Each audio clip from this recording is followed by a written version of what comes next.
And this is a team led by Holden Eastman.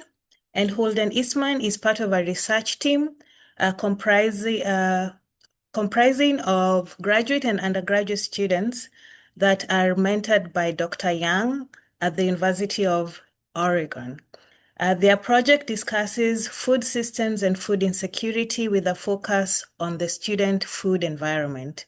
Their work examines the accessibility of the University of Oregon's food environment and seeks to identify how students interact with the food options available to them. Holden will be making this presentation with Dr. Yang, Dani Dolphin, Jessica Brannan, and Keara Alonso-Lopez. Take it away, Holden. Hi, thank you. My name is Holden Eastman. I'm joined by Danny Dolphin and Jessica Brannan. The next slide, please. So for the agenda for our presentation on the student food landscape, we're going to start with our just background information about the project, our methods for our research, some of our preliminary findings and key findings, and then next some lessons learned in future research and leave some time for questions. Next slide. I'll pass it off to Jess. Perfect. Thanks so much, Holden. So first, we're going to talk about why this work we're doing is so important. We know that food insecurity among college students is a nationwide issue, and campus interventions like food pantries or food subsidies have the potential to increase food security among student populations, but these initiatives often have varying levels of effectiveness at reducing food insecurity. So we're aiming to understand how universities can design effective and efficient food insecurity interventions, programs that actually work for the unique needs of students. Next slide, please. The current literature often emphasizes individual factors like demographics or socioeconomic status over the spatial and environmental contexts. And we know that to gain a better understanding of how to optimize these interventions, we need to look at both the individual factors and the food environment. We know that food access is shaped by economic, physical, and temporal barriers, which are unavoidable, usually caused by the routines of college life and the infrastructure of college campuses. Next slide, please. So our goal is to use GIS to examine three food insecurity dimensions, temporal, physical, and economic, and how they influence student food access. We use the University of Oregon campus and UO students as a case study for this project. We collected data through various methods, including surveys, focus groups, and participatory mapping sessions, and all of this data is being analyzed in GIS and visualized in design software. And our analysis is providing an understanding of frequented and avoided areas on campus and how that relates to frequented food sources, leading to conclusions about reducing the accessibility barriers to food sources. Next slide. And previous surveys at UO revealed that 40% of undergraduates identified as food insecure. We met with campus providers like the Basic Needs Program to establish how we can help them make decisions about the future of food resources. And we made a base map of all of the sources on campus just to include measurements on affordability, health, and availability of these options. Next slide. So now I'll talk a little bit about our methods. Next slide. So we conducted a campus-wide survey targeted at students who use food assistance. And the survey covered measuring food insecurity based on USDA their standardized method. We also asked students how they access food and the barriers that they face, and then also how they use campus food assistance, if they use SNAP or WIC, and then if they use community resources. We received about a little under 300 usable surveys, and our surveys represented undergraduate, master's, and doctoral students. As just mentioned, previous surveys conducted by UO Basic Needs have only measured undergraduate food insecurity, so that leaves about 15% of our student body unaccounted for. And so we then conducted follow-up a focus group to understand how easy or difficult it is to get food on campus. how students use our campus food assistance resources, and then how students get information about those resources, and finally, what they prioritize when they're buying food. Next slide. So then we conducted a participatory mapping exercise. We did this with 12 students. The exercise was designed to capture students' lived experience of campus food environment through a combination of spatial marking and then qualitative annotation, excuse me.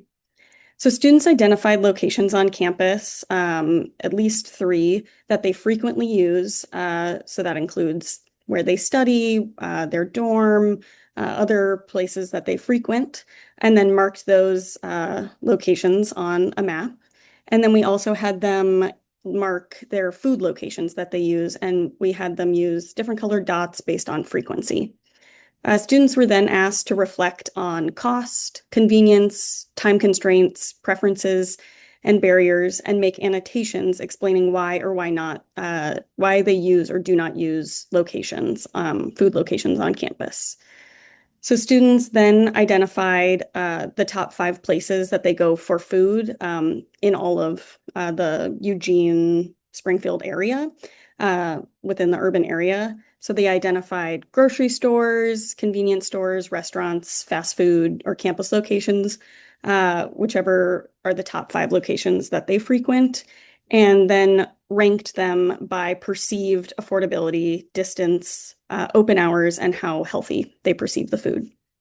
So the exercise is intended to be a trial demonstration of the student food environment mapping method rather than a statistically representative analysis, as we understand that we only had 12 students, but this will inform our continued work. Next slide. So key findings, next slide. From our survey, we found that approximately 63% of students experience moderate to severe food insecurity. And that food insecurity, the severe food insecurity, includes students skipping meals because they did not have enough money to buy more food. So this, though we targeted students that use food assistance, this is an increase from what we see from the UO Basic Needs survey that had about 40% of students that experience food insecurity. Next slide. And other preliminary survey results include 42% of the students who took our survey use food assistance, and they noted that some barriers that they face when using food assistance include long distance or limited transport to sites, limited hours, lack of knowledge about programs, so limited education, and fears about stigma. And then our findings also show that food assistance greatly impacts students' ability to eat healthier, with 95% of students saying that food assistance helps them prepare healthier meals. It also helps them focus on school and afford other costs such as housing, transportation, and medical costs. Next slide. So next, we'll get into some of our mapping and some of our results from those maps. So this map represents the percentage of food insecure respondents based on the preliminary results of our survey. We defined food insecure as respondents to the survey who said that they were worried about their food running out each month. And the lighter red areas represent zip codes in the Eugene-Springfield area that have less food insecurity, and the darker red areas represent areas that have more food insecurity. Next slide. Interestingly, we also asked the percentage of severely food insecure respondents from the same survey, which we defined as respondents who have to cut meals due to a lack of money. And some of the zip codes actually had a higher amount of respondents who identified as severely food insecure than just food insecure. So investigating why that is could be an opportunity for future research, but it was a really interesting finding from our survey. Next slide. And this map is based on the participatory mapping exercise that we did. It examines the percentage of participants who use each of the stores or sites that we identified in that process. First step was asking participants where they go during their day and what sites they go to, which this determined the activity space. That's the red area. And darker areas have more use across participants than the lighter areas. usage centers near the EMU. That's the Urban Memorial Union. It's a student center at the center of campus, and the EMU is the most used site. Other sites are not used as much or are not within the activity space, and the use of food stores on campus are affected by affordability, but they're also affected by time constraints and schedule challenges, open hours of stores, things like that. The current literature on food systems underrepresents those temporal factors, and there's also a lack of capacity to address demand at some of these sites, such as too long of lines, which can deter students from eating due to other time constraints and commitments. Next slide. And this map examines the intensity of use per site. So for people who do use those sites, this map represents how much they use each site, how often they visit. And the prevalence of students who report their use as very frequent, that was the metric we used to get this information. And interestingly, for some of the sites, such as the EMU, many people use the site, but not as many frequently use the site. And while some of the other sites that had low use in terms of the number of people who went there, saw those people using those sites pretty frequently. Next slide, please. And this slide represents the barriers to use, which is the number of barriers to use identified at each site, such as spatial challenges, affordability challenges, temporal challenges, long lines, etc. And the two sites with the highest number of barriers, interestingly, were food support sites rather than stores or restaurants. That's the produce drop just above the EMU in the center of the map and the ECM pantry in the bottom left. Those are sites dedicated to helping students meet their needs through food assistance rather than commercial stores or restaurants. Next slide, please. And this last slide is the advantages to use, what makes the site easy to use. And kind of similar to the last slide, we've seen those sites, the produce drop and the ECM pantry, have some of the fewest advantages to use, whereas the EMU has a very high amount of advantages to use. Next slide, please. So now we'll be talking about lessons learned and future research. Next slide. So some of our main takeaways from the survey first is one thing we learned was that there wasn't enough food assistance to meet the demand of food insecure students. So students who were able to overcome the barriers and actually access food assistance, they still reported being food insecure, despite the fact that they received the assistance. Another thing is that campus food assistance efforts play a huge role in increasing food security of students, mostly because convenience is a major factor in the accessibility. Food assistance helps students prepare healthier meals and focus on educational goals, like Dani highlighted earlier. And we also found that it's really important to tailor food security surveys to students specifically instead of just giving generic surveys. Because without asking the right questions, especially in relation to transportation or daily routines, the results won't be nearly as applicable as they could be. And shifting to the focus group and the participatory mapping project, which gave us a little more qualitative data, we found that access to a campus meal plan that gets you on the dining halls doesn't actually ensure food security. So students with dining plans often run out of points, or they're unable to access certain dining options, or there's limited hours, long lines. So having access to the dining halls doesn't necessarily mean that they actually get to use them all the time. Um, we also learned that students use specific strategies to cope with these barriers, like shopping in bulk or shopping for frozen food specifically that'll last longer. There's a clear absence of a campus-wide food support system because the options are kind of limited and fragmented across different agencies. It's hard to keep track of things and really institutionalize food security, although there are agencies like the Basic Needs Program that are working more on that. We also learned that there's a difference between the spaces on campus with high student activity and food spaces. They often don't really overlap too much except for the EMU, but like Holden said, people don't actually end up using that very frequently. And lastly, we just wanted to reinforce that there are significant structural barriers to food sources faced by students encompassed by the three dimensions: economic, physical, and temporal. These often manifest as resources being too costly, too far away, not open at the right hours, or just generally too inconvenient. Next slide. For other groups that would be interested in doing similar research on college campuses, we would recommend that you create a replicable design that can be used year after year. Standardize your mapping practices just to make data entry easier. Make sure to focus on the inclusion of graduate students who are historically the most food insecure, and partnering with campus agencies so that you can understand the implications of your findings. Next slide. And lastly, our team will continue to conduct this research over the summer and the next academic year, and we will be extending and standardizing the participatory mapping process, hopefully compiling a large detailed database, continuing to enter this findings into GIS and spatializing the data. Specifically, one of our next projects will be comparing the distances between student activity hubs and frequented food sources. And lastly, we want to correlate the survey data with the spatial data from the participatory mapping.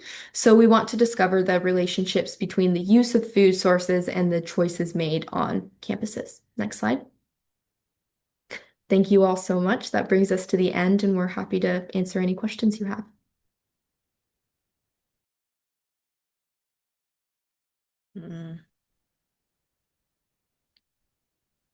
Thank you for the wonderful presentation, Holden, Dani, and Jessica. I believe we have a few questions in the chat.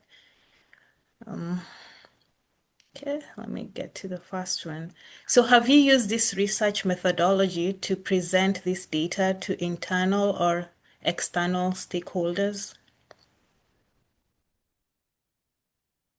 No, we have not yet. This is at least not to my knowledge. I don't want to speak for everybody else on the project, but Okay.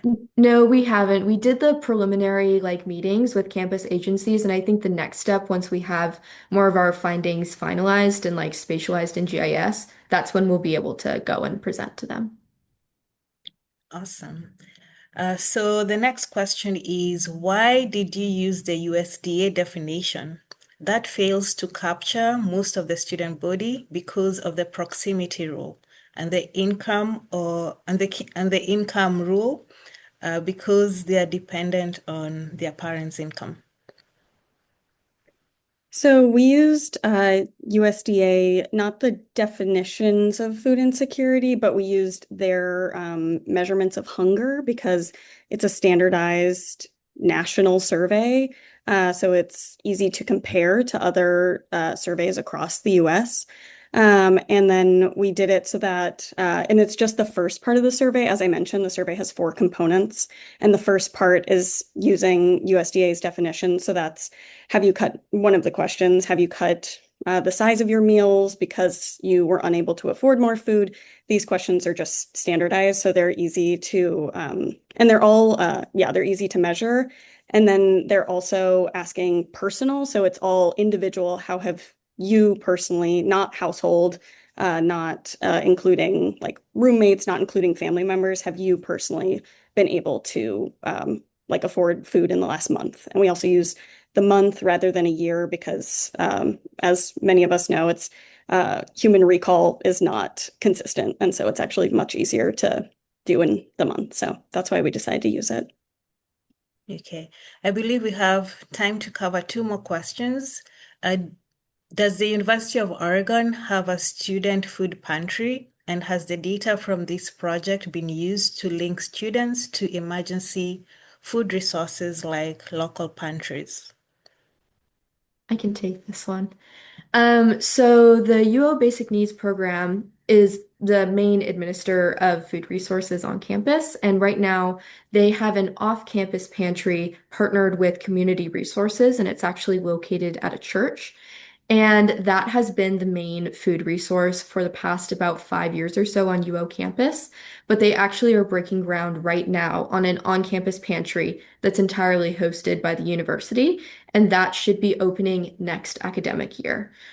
So those are the resources on campus. There's also a produce drop that's open for a couple hours once a week. That one is very central. People use that a lot.